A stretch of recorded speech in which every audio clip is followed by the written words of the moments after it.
رمضان كريم رمضان كريم مبارك عليكم الشهر۔ کفارہ اور فدیہ میں کیا فرق ہے؟ دیکھیں، میں آپ کو بتاؤں، اگر آپ ایران عراق جائیں گی تو فدیہ اور کفارہ دونوں کو کفارے سے تعبیر کیا جاتا ہے۔ فدیہ کم جگہ پہ تعبیر ہوا ہے۔ پھر ڈفرینشیٹ کیسے کرتے ہیں کہ جی یہ والا ہے یا وہ والا؟ کفارہ جب کفارہ بولتے ہیں تو ہماری مراد کیا ہوتی ہے؟ 60 روزے یا 60 مسکینوں کو کھانا کھلانا، درست؟ اور جب ہم فدیہ بولتے ہیں تو مراد کیا ہوتی ہے؟ 1.25 کلو آٹا، درست؟ لیکن اگر دونوں کو کفارہ ہی کہا جائے تو پھر کیسے پتہ چلے گا کہ یہ 1.25 کلو والی بات ہو رہی ہے یا وہ 60 مسکینوں والی بات ہو رہی ہے؟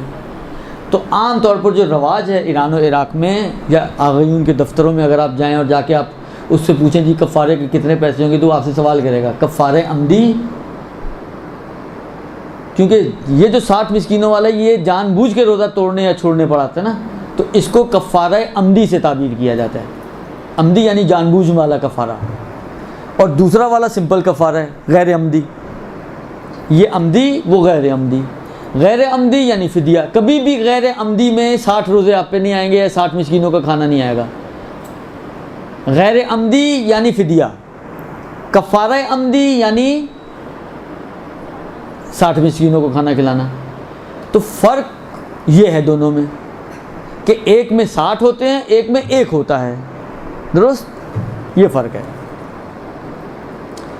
لوگ اکثر محفل میں یا خاندان میں اس چیز کا ذکر کر دیتے ہیں کہ انہوں نے فطرہ خمس وغیرہ کس کو دیا ہے۔ کیا یہ جائز ہے؟ کیا اس مومن کی توہین کا باعث نہیں؟ دیکھیں، بہرحال یہ تو بہت ہائیلی ریکمینڈڈ ہے۔ ائمہ کی سیرت، ائمہ کے فرامین، اسلام کا حکم وہ یہی ہے کہ آپ جب کسی پر احسان کریں تو اس کی عزت نفس کا خیال رکھتے ہوئے اس پر احسان کریں۔ آپ کسی کو خیرات دے رہی ہیں، آپ کسی کو صدقہ دے رہی ہیں، آپ کسی کو حالانکہ خمس و زکوٰۃ دے رہی ہیں، تو ہم تو اپنے اعتبار سے احسان کر رہے ہوتے ہیں، اگرچہ دیکھا جائے خاص طور پہ خمس و واجبات کے اندر سامنے والا ہم پر احسان کر رہا ہوتا ہے لے کر، کیونکہ وہ نہ لے تو ہمارا مال پاک نہ ہو، تو احسان تو اس کی طرف سے ہے۔ لیکن دنیا ہے، اور بقول خدا رحمت کرے ہمارے استاد کو آغا جواد تبریزی اکثر کہا کرتے تھے، اور آخر الزمان ہے، تو اس دنیا کے اور آخر الزمان ہونے کے نتیجے یہ ہو گئے ہیں کہ کہانی الٹی ہو گئی ہے۔ جو احسان کر رہا ہے وہ ممنون احسان ہو رہا ہے، اور جس کو ممنون احسان ہونا چاہیے وہ اپنے آپ کو احسان کرنے والا سمجھ رہا ہے۔ تو حالانکہ اب میں دنیا اور معاشرے کے حساب سے بات کر رہا ہوں کہ یہ جب دیں کسی کو، ہمارے ہاں سہم سادات دینا ہوتا ہے، کوئی 10 چکر لگواتے ہیں۔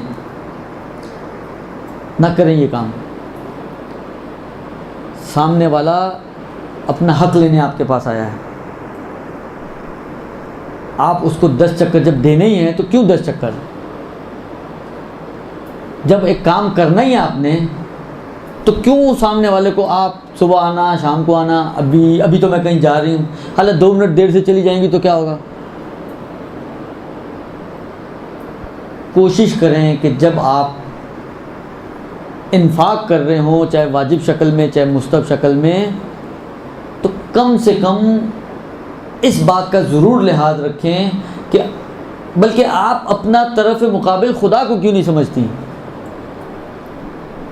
روایتوں کے جملے ہیں جو مجھے یاد پڑ رہے، چوتھے امام زین العابدین علیہ السلام کی روایت ان سے نقل ہوئی ہے کہ مولا فرماتے ہیں کہ صدقہ اس سے پہلے کہ کسی فقیر کے ہاتھ میں پہنچے خدا کے ہاتھ میں پہنچتا ہے۔ تو آپ اگر خدا کے فرض کریں، آپ نہ دیکھیں کہ آپ فقیر کے ہاتھ میں دے رہے ہیں، آپ سمجھیں آپ خدا کے ہاتھ میں دے رہی ہیں، تو کیا خدا کے ساتھ اس طرح ٹال مٹول کریں گی کہ کل آنا، صبح آنا، رات کو آنا، ابھی میں سو رہی ہوں، ابھی میں جاگ رہی ہوں، ابھی یہ نہیں ہوا تو ابھی وہ نہیں ہوا، اور پھر سہم سادات تو دیتے ہوئے ہم کوئی شرط بھی نہیں کر سکتے، ہم تو 1000 شرطوں کے ساتھ دیتے ہیں۔ شرط کرنا ہی جائز نہیں ہے، یعنی شرط کی نہیں جا سکتی، باطل ہے یہ شرط۔ لہذا کوشش کریں کہ اگر آپ کسی کو دے رہی ہیں تو اس کا اس طرح جو آپ نے جو سوال میں آیا کہ اکثر محفلوں میں یا خاندان میں نہ کریں یہ تذکرے، کیوں سامنے والے کی عزت نفس کو مجروح کرتی ہیں، کیوں سامنے والے کی توہین یا تذلیل کا ذریعہ بنتی ہیں.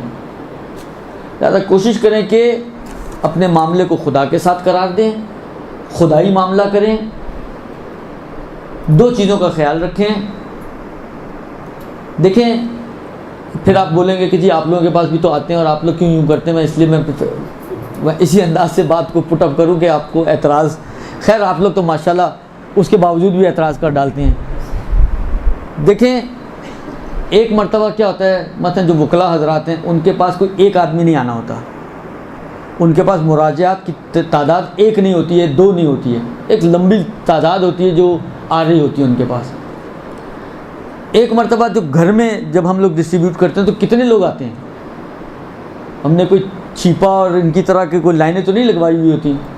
بعض اوقات آپ کے جان پہچان والے ہوتے ہیں، 1 آدھ فیملی، 2 فیملی، 3 فیملیاں، اسی طرح ڈسٹریبیوٹ کرتا نا انسان گھر والا.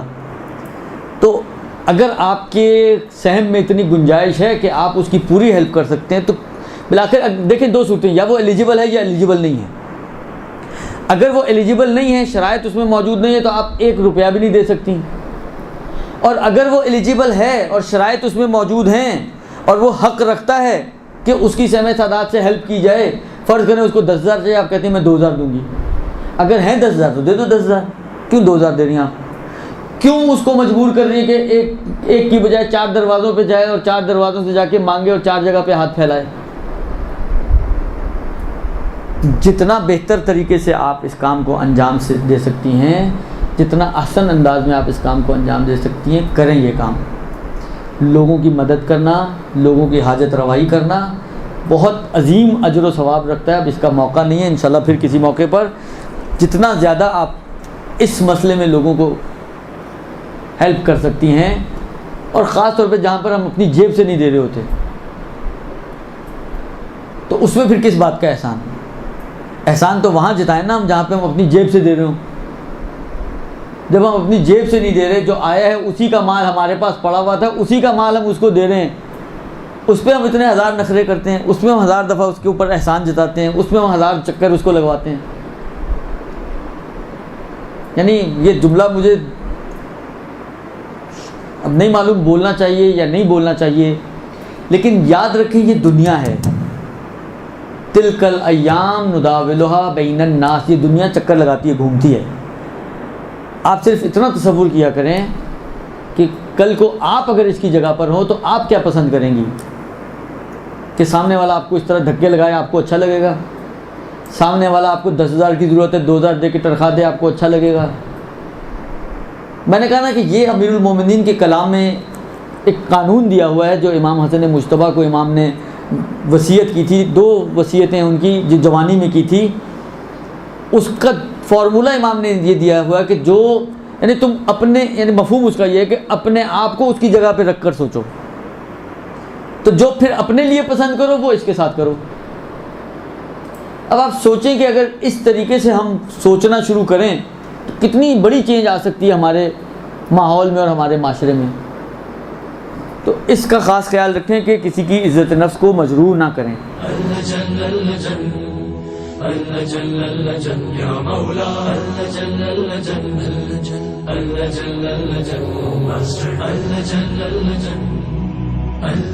يا صاحب السماء